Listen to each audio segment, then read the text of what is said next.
Welcome to the Experience Strategy Podcast, where we talk to customers and experts about how to create products and services that feel like time well spent. And now, here are your hosts, experienced strategists, Dave Norton and Aranza Savas. Welcome to the Experience Strategy Podcast. I'm your host, Aranza Savas. And I'm Dave Norton. And today we're joined by Kellie Glueck, who leads the North America Customer Experience and Marketing team at Kimberly-Clark Professional, which is a subsidiary of Kimberly-Clark that uses a direct distributor model to serve end users in professional segments with brands like Kleenex or Scott or Cottonelle. Her mission as a CX leader is to make the organization more customer focused. Sound familiar, experienced strategist? But she's also really looking at how to upscale the marketing and how to evolve the go-to-market model to better reach end users. And she's doing all of this in an increasingly complex environment because companies with large sales forces are now building their CX, of course, in an increasingly digital world. And B2B selling today is less about personal relationships, which it once was, and more about value creation. And so as buyers evolve toward more digital interchanges, they still want knowledgeable customer support to create maximum value at every stage of the buyer's journey. So in this episode, we're going to hear how Kimberly-Clark Professional has adapted to these customer and market changes to make CX a central aspect of its business-to-business model with customers. Kellie, thank you so much for joining us. You're welcome. It's a pleasure to be here. Thanks for having me. Absolutely. So to start off, ground us a little bit in how the Kimberly-Clark Professional business is structured. Sure. So as you said, we are the B2B arm of Kimberly-Clark. We are very fortunate that Kimberly-Clark has very strong brands that we can leverage. We sell to other distributors not to other distributors. We sell to distributors and they sell to the end user. So our model is not direct to the end user. So from a standpoint of brands, you mentioned some of the brands that we have. We do share a lot of brands with our consumer business. And then we have some that are more unique to the professional segment. So things like Wipeall or Kimtech. So with this B2B structure, who do you think of as your customers and how do you deliver value for them? Sure. So we actually think of both the distributors and the end users and even the choosers as our customers. So in a B2B environment, the chooser is often who's making the decision for the end users. And sometimes that can be the same person, but it isn't always. The distributor is critical that we deliver a good experience to them so they can deliver it to their end user ultimately. So we really look at both. We measure both. We focus on both. And both are important for us to be successful. And how do you differentiate yourself? From a standpoint of Kimberly-Clark Professional, we differentiate, first of all, on our brands, our innovation, our promise from a sustainability standpoint, and really the expertise we provide. It's really important for us, though, to make sure we're helping our distributors be able to differentiate themselves. It can't just be about us. It has to be about what's really important for them. So I do think our promise and what we deliver is important, but it's only important if it helps our distributors deliver their promise. Yeah, you want to be supportive of your distributors because you don't want to be in the business of distributing. You want to be in the business of creating the highest quality professional products that you can, I would imagine. And and yet at the same time, you have these three totally different audiences.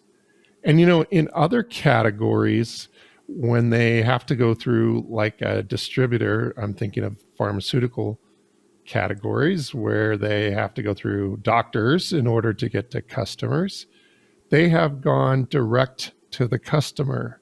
at certain points, but that's not your model. Why is that different? Well, I would say we do have a hybrid model that we support distributors in their sales force. So we do have a field sales team that supports the feet on the street for our distributor. And that's important for us to provide that expertise, especially if it's a more complicated sale. The reason why we rely on distributors is mostly we are a manufacturer, and quite honestly, they manage that part of the business better. You know, Arances, I was reading rereading an article just yesterday. It was Clayton Christensen and his colleagues talking about skate to where the puck will be. Mm-hmm. I think the article is called Skate to Where the Money Will Be. And he talked about the importance of having a very flexible model, not trying to create verticals, but instead having partners and teams so that you can adjust as market conditions change. And I think there's something really wise in this kind of thinking. And I think it does relate directly to what you're describing here, Kelly. It gives you a lot more flexibility, right? Sure, absolutely. I mean, we're very focused also on trying to anticipate those needs, right? So when you talk about skating to where the puck is, it's very important for us to figure out and monitor what's going on and think about, if we do something, how's this going to impact not the end user, but our distributor? And what can we do to make that experience better? So we're very focused on, I'd say, not just listening, but that anticipation, because the anticipation is really helping us skate to where the puck is. What methods do you use to understand what your customer will want in the future? So the first thing we do is just listen to what their needs are now.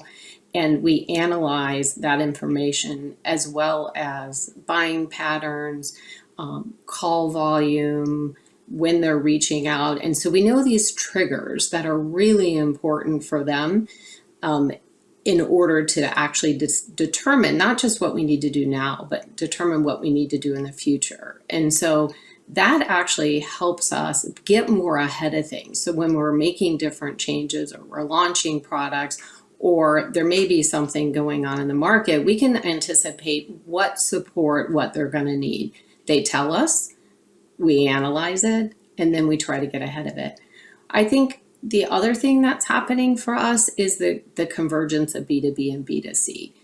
And I think that's really important, because what happened with the pandemic is everybody started getting access much more digitally. And the reason why I want to bring this up is if you think in the B2B environment it's that different than B2C, it actually isn't as much anymore. And so watching what's happening with technology, watching how their behaviors are changing, making sure that we're staying up on that digital transformation is really critical for us to better anticipate what needs may be coming down the pike.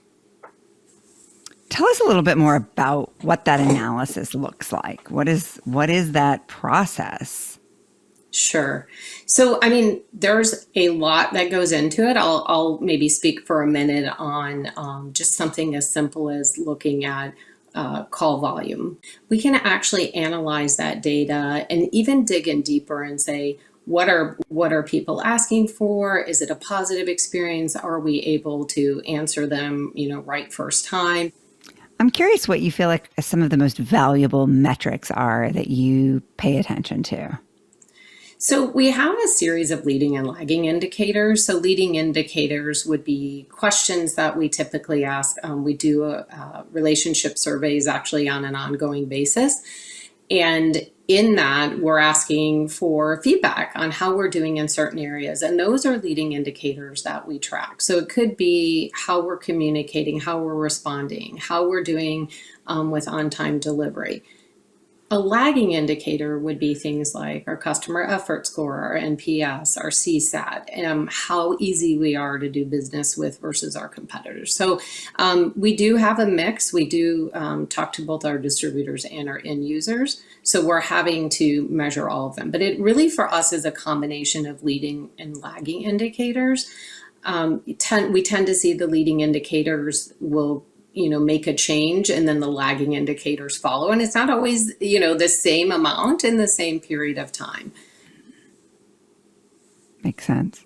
Makes sense. And I think that's hard for a lot of companies to settle on that causality and to find that. So it's interesting to hear specifically where you are seeing those relationships.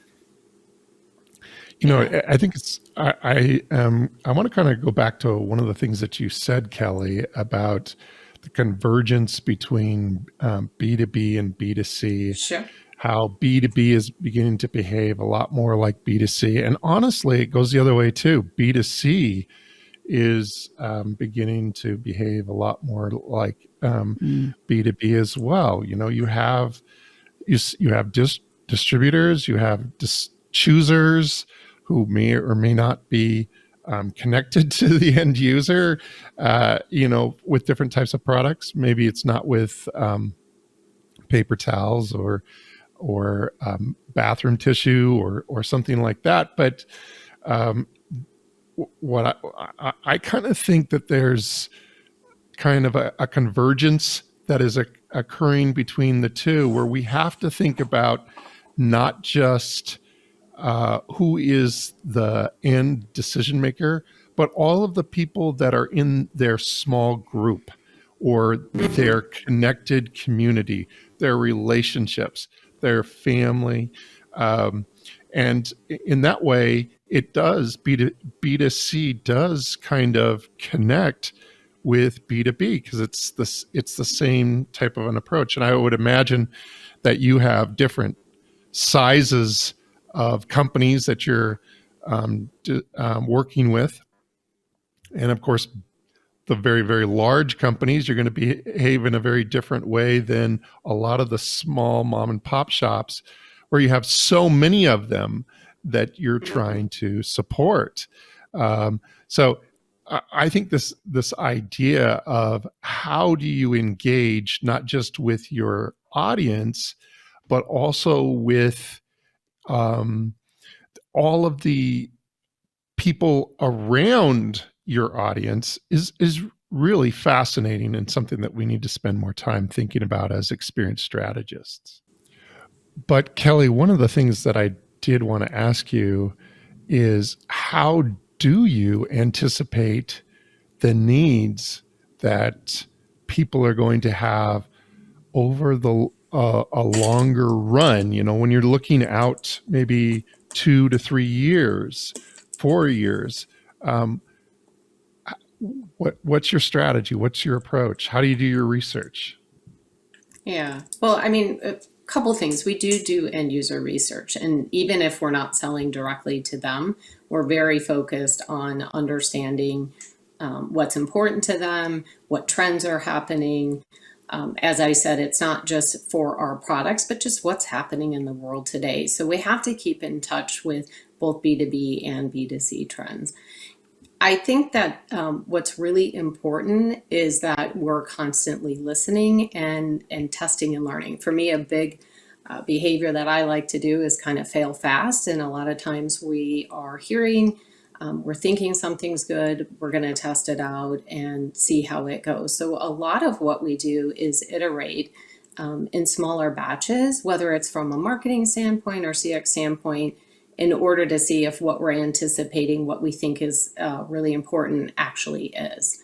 I don't know if that makes sense to you, but I think for us, it's very much that way. So we do collect insights, we do watch the market, but we do a lot of testing and learning. And I feel like that actually makes us much smarter in order to, kind of build up to something bigger. It is a challenge. I would say the proliferation of content online has really caused a lot of, from a marketing standpoint, I would think about a funnel years ago. And today I don't really think about a funnel. I almost think about a tornado, right? It's just, there's so much information out there. Instead of a funnel cloud. Yeah, exactly. And to be honest, it sounds kind of bad, but it's actually really cool. But it puts a lot of pressure on us as, marketers, on CX strategists, in order to figure out what content is needed at exactly the right point, and who's going to influence that buyer. So when you talk about the people surrounding the buyer, who's going to influence them? What content have they been exposed to? What review have they seen? And so we're constantly having to monitor all of that for us to really get good insights. And like I said, test and learn. And that to me is part of that whole B2B decision making. I feel like it used to be much more singular, and it was much more linear, and now it's a lot of people influence, a lot of input. The content proliferation has really had an impact on that. So yeah, and I think what you're saying also points to one of the biggest challenges we see for most of the experience strategists that we talked to lately, which is siloing. And there are so many different parts of every organization that are ultimately influencing the customer experience. And there can be a lot of confusion about ownership and responsibility and understanding of the customer that can slow down agility, to your point, and innovation. And as somebody who's had a lot of success at making progress toward a more customer-centric organization, what's helped? Sure. Yeah. So I think that couple things. One, I always try to make things easy, make sure my fellow executive team members are on board, and get the organization involved. And that isn't just from an action planning, but literally from a culture. And I'm very fortunate when I joined KCP because one of Casey's tenets is focus on consumer. And so, that makes it easier from a culture standpoint. So whenever I have any type of CX work that I'm trying to do, listening to what the customers say, analyzing it, and sharing it out with the organization, talking about it. CX cannot be something that's driven by a particular team. It's not the CX team. It's not the customer care team. It's not the sales team. It's the entire organization. And so after we analyze and we start sharing, we start collaborating, having those discussions, we're able to figure out the most important pain points. You cannot boil the ocean because you end up doing nothing, right? So we develop action plans, and those action plans are cross-functional action plans based on the most critical, most impactful priorities for us to address. We make sure we have an executive sponsor for each action. We have owners that are cross-functional owners, and they form teams. We let the owner form teams. We support them from an executive level as needed, but form teams that are cross-functional of people you need to touch, and really thinking through. They go through problem-solving methodology. We let them, test some things out and really start operationalizing their recommendations. But all the while that we're doing it, we're constantly listening. Right? We're surveying on an ongoing basis. I think that's a big improvement for us versus trying to just do an annual survey. Oh, how did we do this year? We're able to check and adjust. But I think the most critical thing for me that I've learned is having the executive team on board, making CX everyone's responsibility, having a clear prioritized action plan with defined outcomes, and then constantly be willing to monitor as you go. That's really what's helped me the most. Sounds most differentiating in what you're doing, because I think in essence, those are always the goals for every team, right? We want to create this customer-centric culture. We want to create top-down alignment. We want to create action plans. The thing that strikes me as potentially being the difference that makes the difference in the way you're doing it is the always. I hear a sense of consistency in the deliverability of these action plans, that there is a defined process that is consistent, that teams come to expect and rely on for guidance and prioritization. Yep, that's like exactly how we do it. I like the and I think that's where it falls through in most cases. Yeah, I like the idea also that it's always forward looking. You're always trying to think in anticipation of where people are going to need to be by using your test and learn methodologies and You come across as an organization that is trying to think forward, and I think that's really, really commendable. Oh, thank you. Definitely one of our tenets, something we definitely focus on really across the organization. But I think from a customer experience standpoint, it's critical. How have you created a sense of belief in the process and the outcomes? I think sharing as much what worked as what didn't work. I think just being vulnerable. I'm a big believer in sharing the red. And I think as an organization, where things aren't working well, we try to share them, not just what's working well. And I think you learn from that, right? It also helps you identify any type of blocker or issue. It makes it easier for people to identify it because they're more comfortable, right? They don't have to be fearful. And so I think that's something that does help us and that we're using as we're progressing through our CX practice. I think that's really helpful to us. And as somebody who has been able to make significant change in an organization with this work, what advice or guidance would you give to a CX leader who is just beginning this journey? Yeah, I think one, make it everybody's responsibility to have just clearly defined objectives based off of, the most impactful things for your customer, and constantly be listening and willing to evolve, right? I think those are just critical things that you need to do. And then just on a personal level, it's okay to fail, just learn from it. None of us are perfect, and anything that we do or try within an organization may not work on the first go around, but being willing to just put something out there and try really is going to make it, I think, a difference faster. Yeah. And that sounds really, again, consistent in both your personal and professional approach to this work, which is fail fast and be willing and ready and eager to learn, but to validate those learnings so that they can become true proof points and guideposts for the future experiments.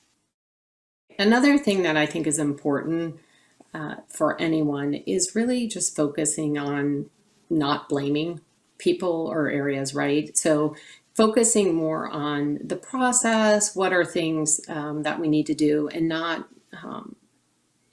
focusing on people, not focusing on potentially this group did something wrong versus another. And so I think that if you have an environment where people can share freely what's working and what's not working and share blockers openly, then it makes it easier to do that. But I do think that, don't blame another area, look within yourself and be open to that feedback. I think, that's something our customers teach us, right? They teach us the feedback is important. When we listen actively, when we can actually start, empathizing, anticipating, then we're actually making progress versus just checking a box and saying, well, the problem's in another area. I love that. And it aligns so perfectly with an article we just wrote on cultivating a win-learn mindset within organizations and the impact that has on employee engagement, which ultimately has an impact on customer engagement and business success. So really, really exciting to hear the way you are integrating that into, again, both internal and external processes. It's been such a joy to have you here today, Kellie, and to hear how you do what you do. Know that as we look toward the future and we look toward the shape of B2B customer needs over the coming years, we'll be watching you and continuing to learn from and with you. Thank you so much for joining us. Listeners of the Experience Strategy Podcast, if you are in a B2B field, reach out to us. We'd love to hear how you explore and use customer experience platforms and principles in your own work. You can find us over at LinkedIn or at the experiencestrategypodcast.com. Thank you for listening to the Experience Strategy Podcast. If you're having fun nerding out with us, please follow and share wherever you listen to your favorite podcasts. Find more episodes and continue the conversation with us at experiencestrategypodcast.com.